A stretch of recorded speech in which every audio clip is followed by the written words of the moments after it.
আসসালামু আলাইকুম গাইস।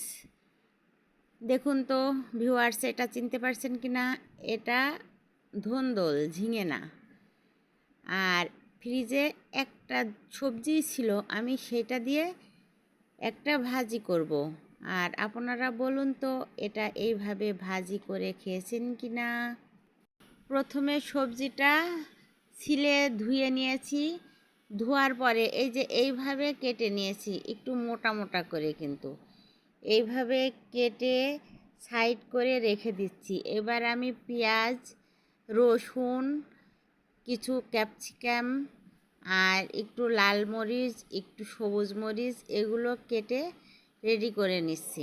যখন সবজি কম থাকে তখন এইভাবে ভাজি করে নেবেন, বেশ 4 থেকে 5 জনের ভালোভাবে খাওয়া হয়ে যাবে। আমি এর সাথে একটা ডিম নিয়েছি। এইগুলো এবার ফ্রাই